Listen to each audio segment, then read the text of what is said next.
Hi, Bigendernet viewers. My name is Brin.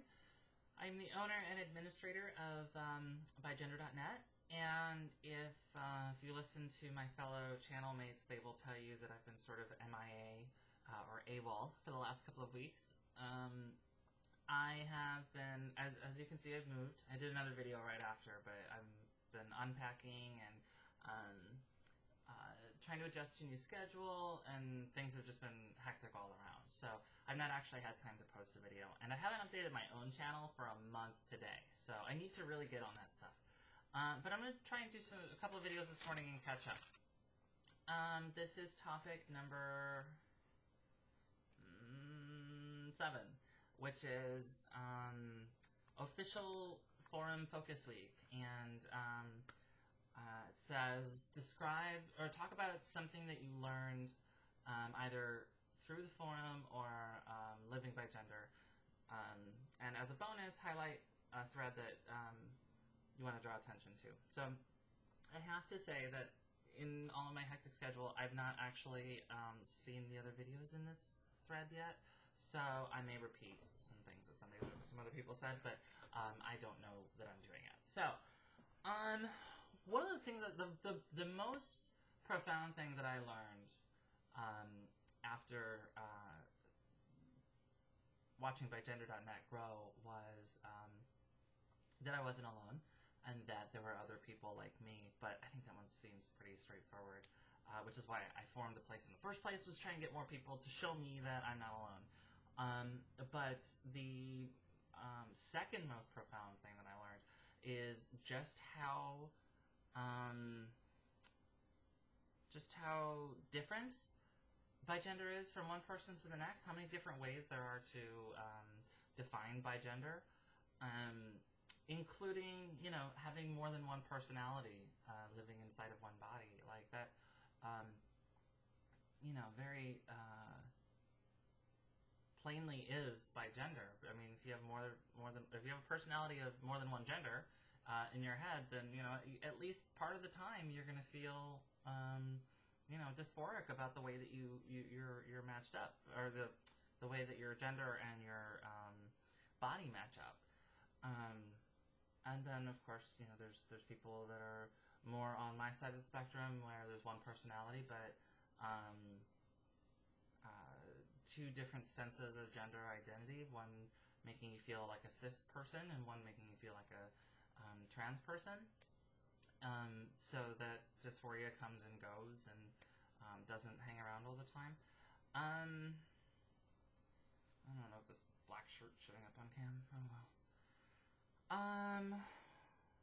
So yeah, I mean, so that really was it. Like, there's so many different varieties. Basically, anybody who identifies as bigender probably has their own definition of what bigender is to them, and you know, I think that's really, really cool, because it just shows the depth and breadth of humanity, even in this little tiny pocket of who we are as people. You know, this little tiny pocket of humanity that we are. You know, we're just a small percentage of a small percentage of the population, and yet there's so much diversity in how that's expressed, which I think is really, really cool. So, highlight a thread. Someone may have done this one already, but I'm following the same tack as a couple of the others. I looked up the thread I participated in the most, and it was the "This Made Me Happy" thread, which I think is actually really kind of cool. It's 603 posts long, so it's by far the largest thread we have on our entire site, and it's just these little snippets and vignettes of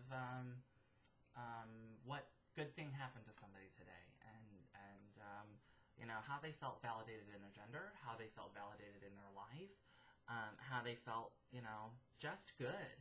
And I think it's wonderful that you know, we have a place for that. I didn't start it even. I don't know. Let's see. G Tusk, who was an early member of our forum, created it, and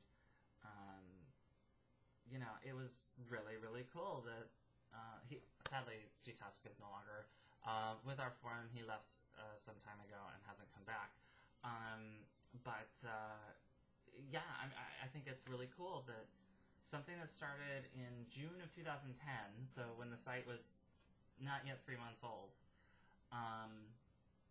barely 2 months old actually, has lasted to get updates as recently as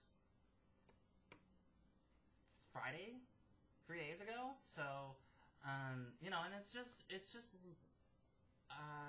a whole collection of really good things that happen to people and other people celebrating other people's happiness. So I think that's just absolutely a wonderful thread to just look through. It just puts a smile on my face whenever I glance through old posts and see somebody else post in there. So that's all I have for this video. I'm going to try to record one more to catch us up. And the question for this week hasn't been posted yet, so I don't know. It's Vicky's turn, Alex's turn to post a question, and there's a bonus question, but not an actual question yet. So I may post again tonight for that one. So next topic is going to be when and where do you present as your non-assigned at birth gender, and does who you're with have an impact on which gender you present as? Bonus, what do you collect? Okay, so that's all I have for this. Love you, and I hope you tune in for the rest of the videos this week. Thanks.